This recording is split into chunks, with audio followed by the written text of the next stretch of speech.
Like किया जाता है। क्योंकि हमारे कंट्री में अच्छी बात ये पता है क्या है, टीचिंग इज ए आर्ट्स, ये चिपका दिया गया है दिमाग में कि टीचिंग एक आर्ट होता है, आर्ट होता है समझाने का।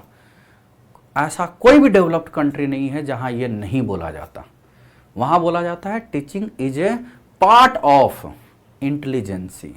If you are intelligent enough, if you are talented, you were talented in your respective classes from nursery to class 12th, you should be a teacher। यहां तो कोई भी बन जाता है, इसलिए सबसे ज्यादा डंडे हमारे कंट्री में टीचर ही खाते हैं हर जगह। आप देख सकते हो एक्चुअली कोई भी बन जाता है।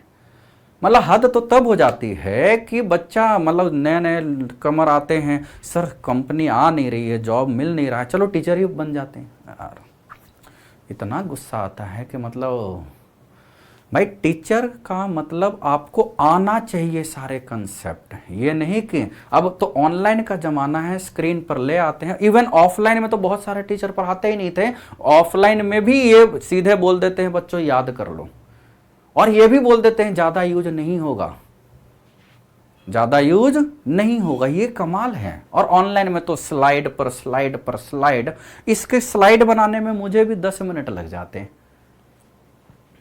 कर सकता था कोई, आराम से करके आ जाते हैं।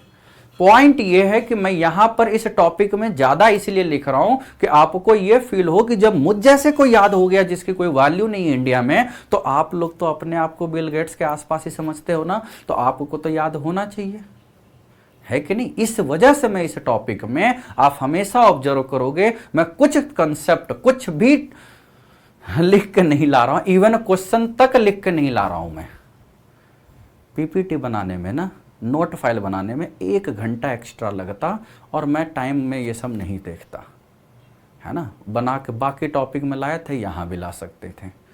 पॉइंट ये है कि आपको ध्यान देना होगा कि जब मास्टर यानी टीचर को याद है, जिनको एग्जाम देना नहीं है, तो व्हाई शुड आई नॉट।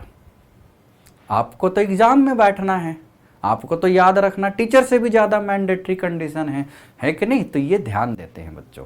तो इस तरीके से ये जो रंग बिरंगे क्वेश्चन के फॉर्मूले के नाम पर जो हमने दिया है, ये आपको याद रखना है। In simply we have to remember. याद रहेगा कि नहीं याद रहेगा?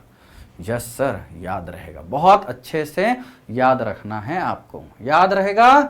ओके।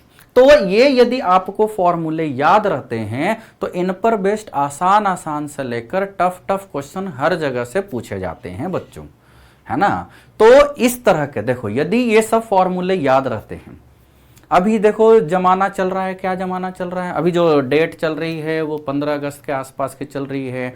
तो बहुत अच्छे से आपको पता है कि हमारे कान में हर जगह, और अच्छी बात है, सुनाई देती रहती है, मेरे वीर जवानों याद करो कुर्बानी। बहुत अच्छा गाना मुझको लगता है ये।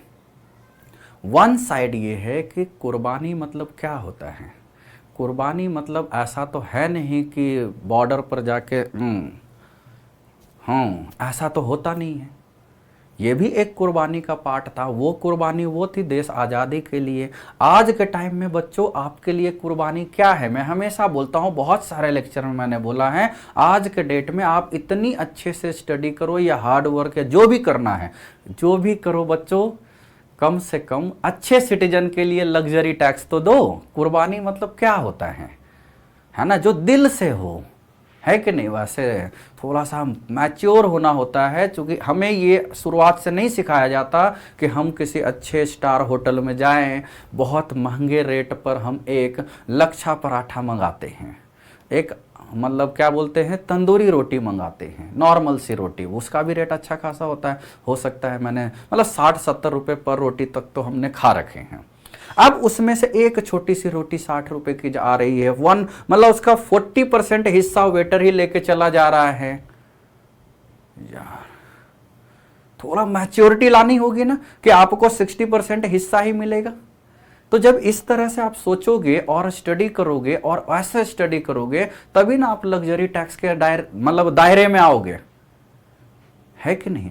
टैक्स पे करना जिससे कंट्री डेवलप होता है, वो बहुत ज़रूरी है बच्चों। अदरवाइज अमीर बनना, बहुत पढ़ाई करना, एंटरप्रेन्योर कहाँ कोई आज के टाइम में मुश्किल है कि नहीं। कोई भी अनोखा वीडियो यूट्यूब पर डाल दो, आपको बहुत सारे लाइक डिसलाइक मिल जाते हैं, है ना। तो आपको क्या करना है कि इस तरह के फॉर्मूले आपको रिमेंबर करने हैं, बहुत अच्छे से याद भी रखने हैं, और इस पर बेस्ड आसान से लेकर एडवांस लेवल तक क्वेश्चन जो आते हैं, केवल फॉर्मूलेटिक आते हैं, वो आपको सोल्व करके उस दायरे में चले जाना है जहां स्टार्टिंग ही तो टैक्स से होती। पता चला स्टार्टिंग पैकेज आपका 10 लाख रुपए साल का है, तो भाई आप तो टैक्स पे ही नहीं कर रहे हो, उतना तो गवर्नमेंट छूट भी दे देती है, इधर उधर एटीसी है इधर उधर। तो भाई आपकी स्टार्टिंग पैकेज भले लग्जरी टैक्स में ना हो, 30 लाख हो, एक इंक्रीमेंट के बाद तो ले लो लग्जरी टैक्स, मतलब सॉरी दे दो लग्जरी टैक्स। तो ये बहुत ज़रूरी है कि नहीं। तो अच्छे से आपको ध्यान देना है और इस तरह के फॉर्मूले याद करने हैं। चलो अब इस पर हम क्वेश्चन शुरू कर देते हैं। ओके बच्चों, चलो ओके।